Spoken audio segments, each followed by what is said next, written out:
preséntate un poco, quién eres, qué puesto tienes dentro de la revista. Bueno, yo soy Félix Ortega, soy profesor aquí del Departamento de Sociología y Comunicación, en el área de Comunicación Audiovisual. Ahora soy secretario académico de un instituto académico de la universidad, Instituto Universitario de Ciencias de la Educación, y voy a ser director del máster en Comunicación, Investigación e Innovación en próximos meses. Y dentro de la revista Fonseca Journal of Communication, entiendo que estáis preguntando, pues he sido revisor, invitado a revisar algunos artículos, en particular esa revista. ¿Y cuándo comenzaste a publicar y a interesarte por este mundo? ¿Por qué razón? En las revistas científicas, aparte de lo que te decía antes de cuál es mi labor en Fonseca Journal of Communication, yo soy revisor de muchas revistas científicas en el área de comunicación, tanto nacionales como internacionales, además de máximo nivel, algunas de ellas, aquellas que están en los índices en los niveles más altos, otras no tanto, y uno se empieza a interesar por el mundo de las revistas científicas, pues yo creo que en el periodo de cuando hace la tesis doctoral y fundamentalmente postdoctoral. Entonces podríamos decir que el interés en las revistas científicas surge en ese periodo doctoral, de lo que es los cursos de doctorado, los estudios de doctorado, y luego una vez defendía la tesis doctoral pues en el 2006. O sea, desde el 2006 uno tiene que empezar a navegar esas aguas de las revistas científicas porque es una obligación. Los profesores universitarios tenemos la obligación de investigar y publicar. Y como revisor, ¿cuál es tu rol? El rol en revisor es hacer revisiones en tu área de conocimiento.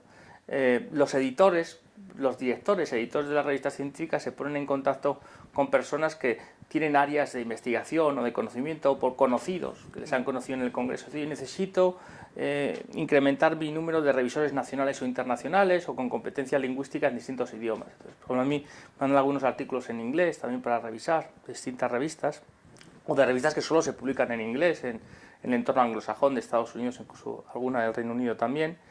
Y ese es mi papel fundamental. He sido durante algunos años secretario académico de una revista científica que tenemos aquí en la Universidad de Salamanca, TESI, que es una revista, ahora se llama JKS, Journal in Knowledge Society, que le hemos cambiado el nombre, pero mi labor era meramente administrativa, un poco como secretario del Instituto Universitario de Ciencias de la Educación. Pero yo en las revistas científicas fundamentalmente lo que he hecho es revisar artículos, leer los artículos, evaluarlos, hacer recomendaciones de publicación, no publicación o de revisión. Hay que cambiar este tipo de cosas para que luego se acepten o se rechacen a la publicación en las revistas en las que me han pedido que les ayude en esa relectura, revisión, evaluación de la idoneidad de los artículos que autores querían publicar en esa revista. Y personalmente, ¿cuántas publicaciones aproximadamente has llevado a cabo? Tanto conjuntas como individuales en revistas, ¿no? Libros. Sí. Yo creo que estaremos en torno a unas 30, de distinta categoría. Probablemente el 80% en índices bastante buenos y el otro igual no índices tan buenos, porque las revistas se evalúan por agencias de evaluación un poco de su calidad. Y los índices más conocidos son JCR, Scopus y luego hay otros, Latindex, otros índices. Entonces, en función de distintos criterios, pues pertenecen a esos índices. Los JCR son más índices anglosajones, donde las revistas españolas están empezando a entrar progresivamente. Scopus un poquito más global y luego pues hay otros índices regionales como Latindex y otros de evaluación de esas revistas. Entonces, estaremos en torno a los 30 artículos en colaboración individuales más o menos coherentes, por no decir decentes. Y teniendo en cuenta la dificultad de publicar en una revista científica, ¿cuántos de esos artículos se quedan a mitad de camino? ¿Son la mayoría o...? Yo creo que lo que existe a la hora de publicar en las revistas científicas es un proceso que es complejo, que hay que aprender a hacerlo. Y te tienen que enseñar a hacerlo, o tienes tú que aprender haciendo. Entonces yo creo que lo que tiene que haber también es una coherencia en el autor a la hora de ver si su investigación o ese trabajo que está realizando puede ubicarse o puede entrar en esas determinadas revistas. Otros investigadores y otros autores, yo recuerdo en una conferencia, decían que las revistas científicas son un diálogo entre autores. Entonces, de distintos marcos, algunos son marco anglosajón, otros son más hispanófono, hispanofilia, o francófonos de las lenguas francas. Normalmente hoy en día el diálogo tiene que darse en inglés. Entonces, ese proceso de publicación es complejo si se desconoce. O sea, si uno ha realizado una investigación o un trabajo científico en su tesis doctoral o en colaboración con otros colegas o a través de un proyecto nacional o ha asociado en un trabajo final de máster, incluso de grado, en colaboración. Entonces, la cuestión es tener un planteamiento y una metodología científica de esa investigación o un artículo que pueda ser una recensión interesante, de los cuales yo no soy muy proclive a ese tipo de cosas, o un artículo de estado del arte de la cuestión, ¿no?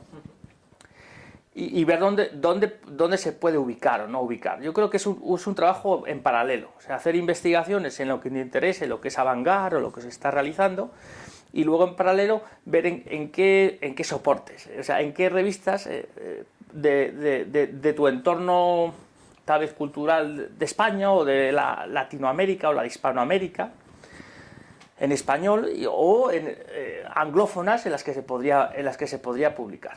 Luego ese proceso, por tanto, yo creo que es paralelo, va a la par, ¿no? Y luego también está la necesidad de publicar en inglés, que muchas revistas hoy en día también españolas o latinoamericanas hacen versiones bilingües, o de redactar un artículo, si lo puedes escribir tú en inglés porque tienes competencia, perfecto, si no utilizar los servicios de traducción profesionales de la universidad o de otros entornos para esa investigación que tú has hecho en tu lengua materna, que puede ser igual al español, luego traducirla al inglés para ubicar en aquellos journals, aquellas revistas que puedan ser igual solamente en inglés, europeos, americanos o de mayor impacto, donde esa publicación que tú has hecho en español, que es tu idioma, es traducida por traductores profesionales para esos determinados entornos y luego esa publicación va hacia allá.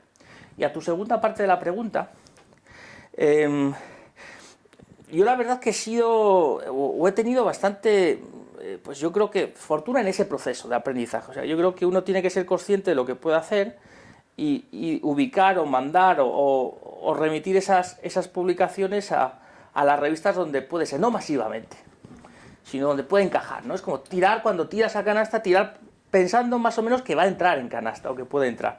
Entonces yo creo que el éxito, pues por habiendo aprendido de las colaboraciones con otros compañeros que sabían más y más senior, cuando era más junior y este tipo de cuestiones, pues yo creo que yo creo que he sido bastante afortunado en esa suerte de encestar. Pero claro, encestar con posibilidades y posibilísticamente, ¿no? Pero yo creo que esa es la clave. Si pegamos tiros, matamos moscas a cañonazos para ubicar artículos, normalmente las tasas de éxito son muy bajas. Sí es cierto que la tasa media de éxito de aceptación en las revistas internacionales de primer nivel, primer, segundo, tercer nivel, está en torno al 10%, 10-20%, lo dicen los editores.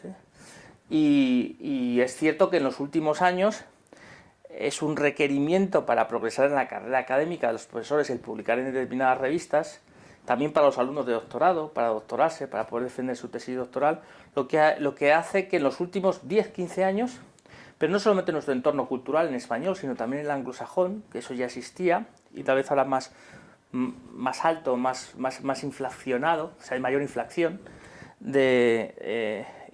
con una sola C, la inflación de remitir artículos, ¿no? Entonces se remiten muchísimos artículos y las tasas de aceptación de algunas revistas, sobre todo las más demandadas, porque tienen unos índices más altos, pues pueden estar incluso por debajo del 10-15%. Pero yo he de reconocer que he tenido bastante fortuna. ¿Y cuánto tiempo se tarda desde que se envía un artículo más o menos hasta que se puede publicar después de las revisiones? Yo creo que un artículo, entre que surge la idea de hacer el artículo o la investigación y se publica, yo creo que el tiempo medio, en función de cómo funcionan las revistas, valga la redundancia, es de unos 2 años, 2 a 3 años. En ubicar un artículo en una revista razonable, normalmente los procesos de revisión suelen llevar entre 2 y 3 meses. Hay algunas revistas que llevan más tiempo, hasta 6 meses. Entonces, en que uno empieza a hacer la investigación, lo realiza durante 1 año, 2 años, incluso 3 años, o durante la investigación se pone uno a hacer los artículos, fabricar un artículo, redactar, revisar, construir, compartir con los colegas, con los revisores, opiniones, puede llevar fácil entre 2 y 3 años para un artículo normal medio. Una tesis doctoral puede llevar 5 años y el alumno, entre 3 y 5 años, y el alumno que está haciendo esa tesis doctoral igual ha hecho algún artículo a mitad de la tesis. Entonces, el proceso es largo, y es complejo y es competitivo, además hay que hacerlo bien. Entonces, más allá de lo difícil que es elaborar un artículo, hay que tener en cuenta el tiempo, hay que tener unas nociones de inglés y también hay que saber en qué revistas se trata de publicar principalmente para tener cierto éxito.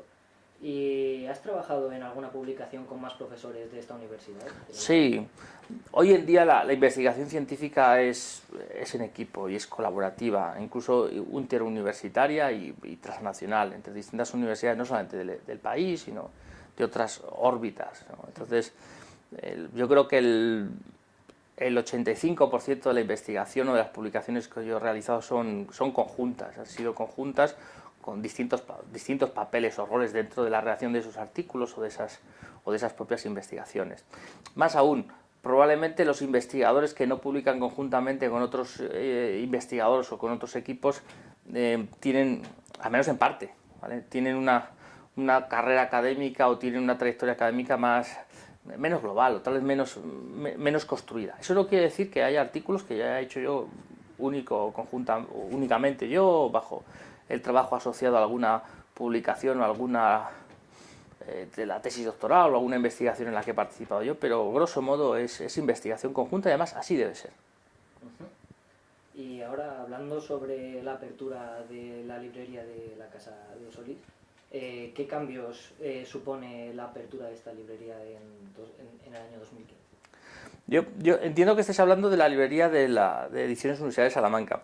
Yo entiendo que en los últimos 2-3 años se ha hecho una mejora muy significativa en la gestión de la editorial de la Universidad de Salamanca, Ediciones Universidad de Salamanca, en la liberación de los fondos, en esa labor que ha hecho fundamentalmente Juan Manuel Corchado, desde el Vicerrectorado de Investigación, en la parte de ahí, de liberar fondos en papel que no tenían salida o que no estaban almacenados, había un coste en ese almacenamiento, y una digitalización progresiva de los fondos documentales de la universidad, no solamente de los históricos, sino también de los nuevos, de las nuevas publicaciones, y de la internacionalización y el posicionamiento adecuado de las revistas científicas de la Universidad de Salamanca.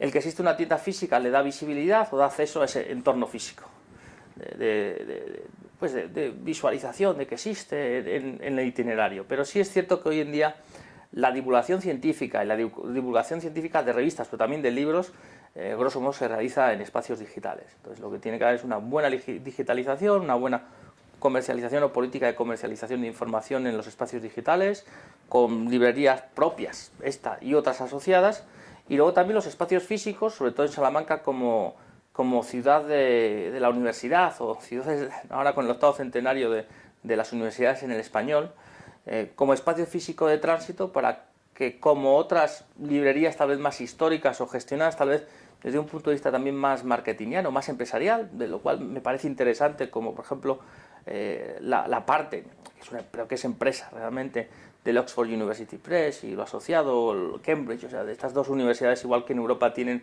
una política de edición o de distribución o incluso empresarial en esa marca más global. Yo creo que es un camino al que la Universidad de Salamanca puede ir, al menos entre medias, o sea, no clonando, pero sí adaptando y sí teniendo tal vez mayor divulgación de su producción científica, tanto en papel como en digital, y de su imagen de marca e internacionalización, pues igual copiando algunos ejemplos o algunas ideas de algunos ejemplos anglosajonos, como puede ser Oxford University Press, Cambridge, lo que tiene la Universidad de Cambridge también, u otras. Vale, y ahora, ¿qué consejo podrías dar a alguien que quiere publicar en alguna de estas revistas científicas? Yo creo que el consejo más coherente es quien quiera publicar una revista científica, lo que quiere es ser un investigador. Entonces lo que tiene que hacer es un máster en el área de conocimiento que le interese, de lo que le interese, pues, y donde ese máster, su plan de estudios, tenga un buen, no digo caparazón, digo un buen artesonado de investigación, ¿no? Con un profesorado y un plan de estudios que sepa lo que es investigar y trabajar, y tanto en investigación pública como privada, ¿no?, en un entorno o en el otro. La segunda recomendación es, en ese sentido, de esa parte de máster, es trabaja e investiga en algo que te interesa, como digo yo a los alumnos.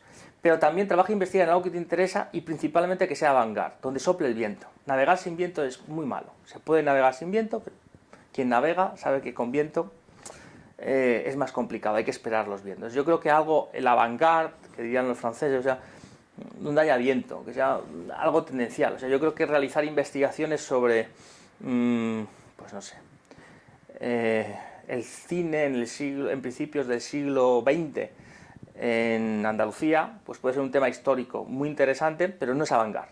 Entonces, yo creo que eso también promocionará poco el perfil específico de ese nuevo investigador, ese investigador que está haciendo, que quiere hacer algo en comunicación. Entonces, los temas avant-garde pues son los nuevos temas. El Big Data, las redes sociales, la socialización, la comunicación, el nuevo cine, los espacios multicanales de pago, el Media Psychology con las neurociencias y otro tipo de cuestiones, o los procesos de recepción. Ese es mi punto de vista. Yo creo que eso sería un buen consejo. Usted haga nouvelle cuisine, ¿vale? No haga vieille cuisine, ¿vale? Haga la nueva cocina, ¿no? La cocina del bulli. Vaya hacia un poco eso. Tal vez pues, eso puede ser interesante. El tercer consejo en ese sentido es procure aprender de los buenos o de los mejores. Como en la cocina, lo mismo. Entonces, escuche, vaya a los congresos, colabore, incluso en investigaciones en equipos humanos donde la gente ha aprendido hacer su trabajo. Porque no debemos desdeñar el hecho, o no obviar el hecho, que probablemente en nuestro país el 70% del profesorado universitario de nuestro país probablemente no haya publicado ningún artículo en los índices de impacto de las revistas mejor valoradas de la Academia Científica del planeta Tierra, ¿vale?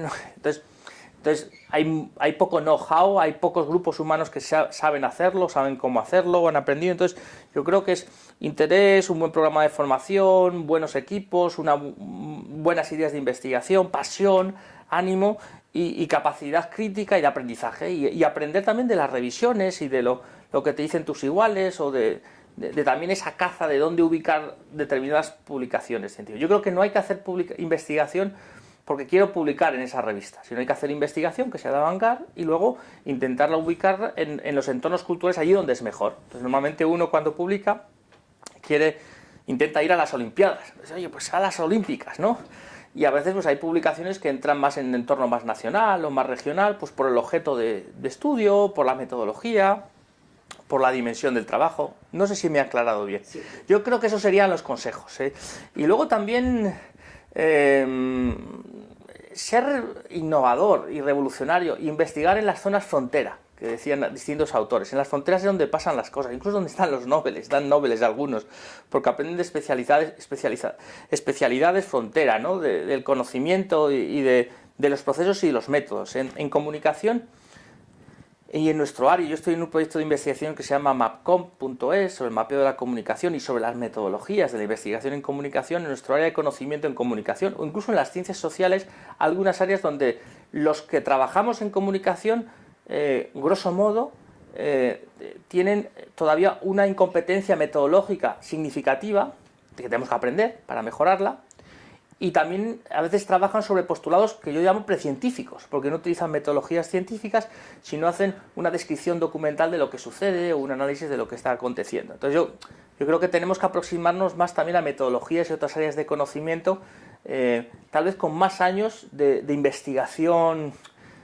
aplicada o próxima a la ciencia, más próxima a la ciencia. Es una crítica que yo creo que tenemos que hacernos para saber que tenemos que mejorar en ese sentido, y inspirándonos en otras áreas de conocimiento que pueden ser o hermanas o más afines con más tradición de investigación o de aplicación de métodos y metodologías. Sí es cierto que la era del Big Data o de la información digital en estos momentos nos permite tener datos o más información, o tener instrumentos de investigación que nos permiten hacer algo más de ciencia de lo que antes se podía hacer. Antes no había satélites, ahora hay satélites. Antes no había redes sociales con información cuanti y cualitativa o instrumentos de investigación cuanti y cualitativos, de análisis, pues de SPS o incluso Qualtrics, que es un sistema de recogida de datos que hemos adquirido en la universidad recientemente para la investigación, con paneles, con acceso, que pueden ayudar mucho a que nuestra investigación además sea de mejor nivel y de nivel internacional, ¿no? Siguiendo lo que las revistas anglosajonas, digo anglosajonas en inglés,